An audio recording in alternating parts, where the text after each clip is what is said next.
皆様こんばんは。香港カンフー武術学院の総教練真鍋勝山でございます。本日は、少年党解説シリーズその19ということでございまして、前回は、モッ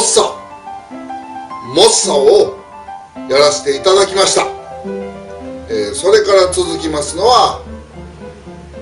ダンサオでございます。ダンサオと言いますのはモッサオダンサオで、一対となる技でございます。モッサが上から下に振り下ろす、上から下に振り下ろす技でしたね。今度ダンサオっていうのは下から上に振り上げる技でございます。こんな感じでございます。こんな技になります。モッサオで下ろしてダンサオで上げる、そんな感じでございます。なぜ振り上げる技がですねこの形になるかということですね。この形に、この手先がこの形になるか、このまま上げたら円と違うかと、何もなしでこう上げたら円と違うかというふうになるんですが、そうはならないんですね。これはやっぱりこの手形の工夫というのがございまして、いわゆる空手で言いますところの小受け、ということになります。小受けというのはこんな感じで受けるっていうことですね。受けたらすぐこう抜き手とかを使うという、こんな技がですね。もう近代武道としての寸止め空手とかにはもう失われてる技ですけども、古い空手、古流の空手なんていう形ですと今度は小受けっていうのが出てまいります。これどうなってるかというと、こうなってるところは脱力しますね。で曲がってるこっちは力入ります。どうしても曲がってるんで、こっちには力が入ってるけどこっちは緩んでるという状態を作るわけですね。主にこう伸び上がる方のこう心筋側の筋肉、こちらが全体的に緩むわけですね。で緩んだ時にどんな力が出るかということなんですよ。基本的にこう手が下にあって、それより上、中段もしくは上段に攻撃が来た時に振り上げて払い落とすわけですから、この脱力している状態で振り上げると思わぬ力が出る。その出てくる力を利用して跳ね上げるという技でございます。こっちもし手がこういうふうになったとしたら、こっち力入ってるわけですね。これ脱力してない。こう上げるのとこう上げるのでは全然違います。その脱力の違いというのをコントラストでね、手首のこう曲がり、下ろす時はこう、伸びる時はこう、こんな感じで、使います。こう受けっていうのもこう受けたらこう次返す方ですからね。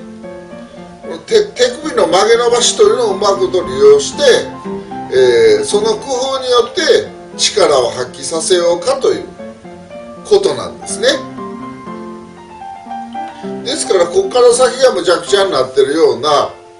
工夫はこう手首でございますので、マックス手首を伸ばしてモッサ、マックス手首を曲げてこっち側に腹筋側に力を入れてダンサー、普通もっとねこうグッと握ったりしてねこうやりたいところなんです。ここに力が入るということは全体的に力が入ってしまうということですね。非脱力でやったら力がすごくかかってしまうということなんですよ。だから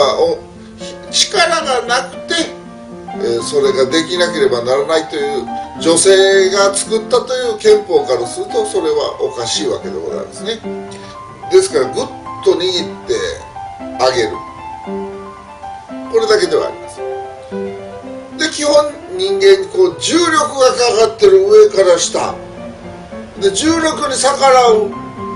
下から上、下から上の方が大変です。それでですね、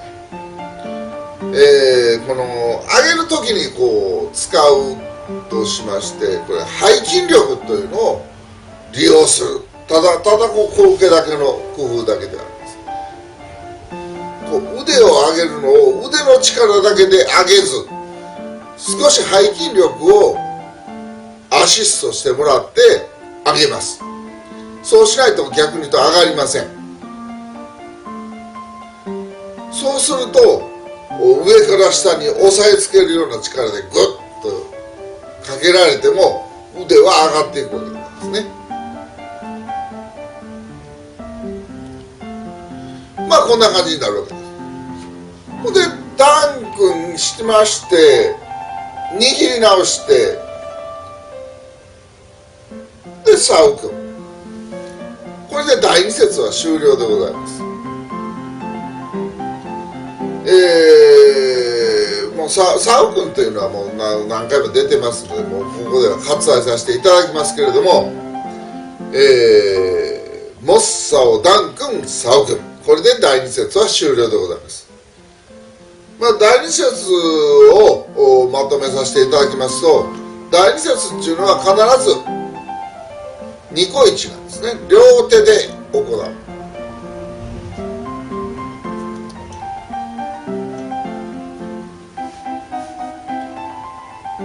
両手で行う。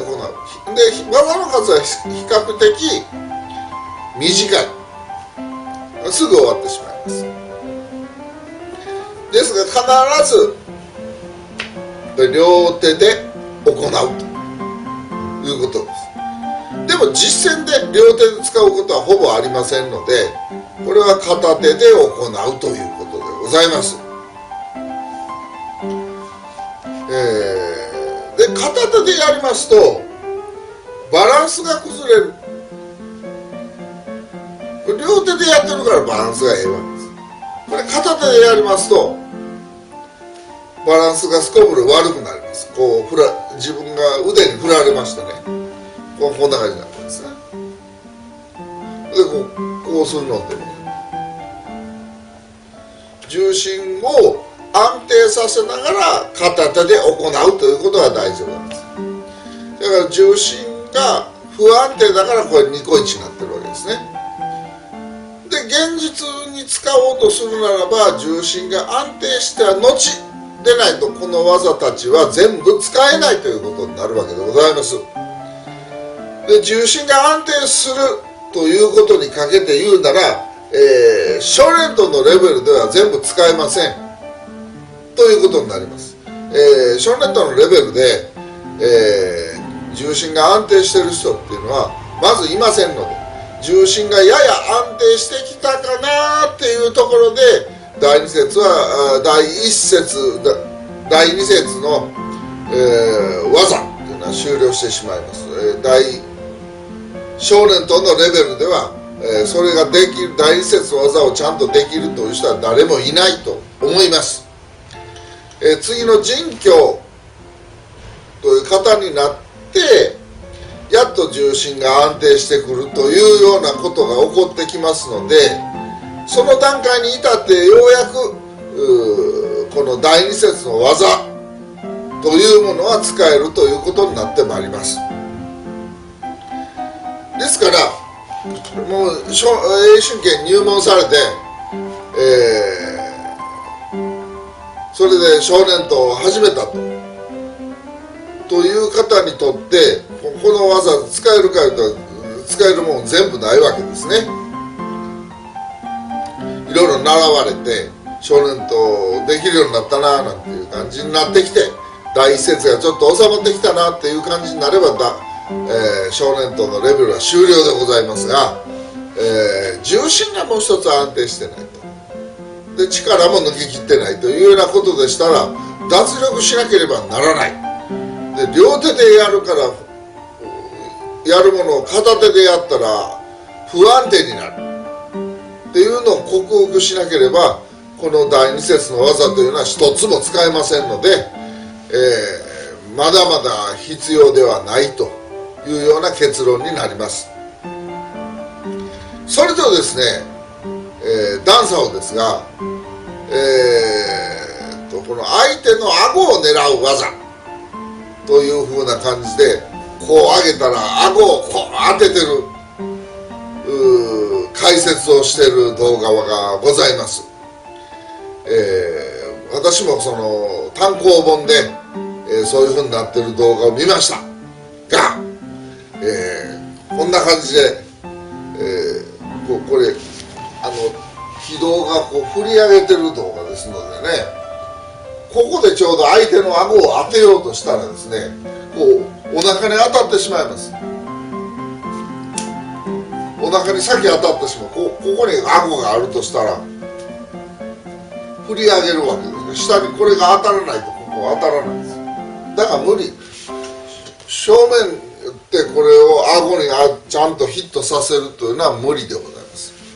よほど角度をとってこういうふうにやって顎が出てると、これでしたらいけると思いますが、真正面向いてこれで相手の顎を攻撃することは不可能でございます。こんな解説をしている名解説書もしくは動画というのはございますが、全て間違いでございます。これは攻撃技ではございません。防御技でございます。そこら辺をお間違いのないようにしていただきたいと思います。以上でございます。はい、ありがとうございました。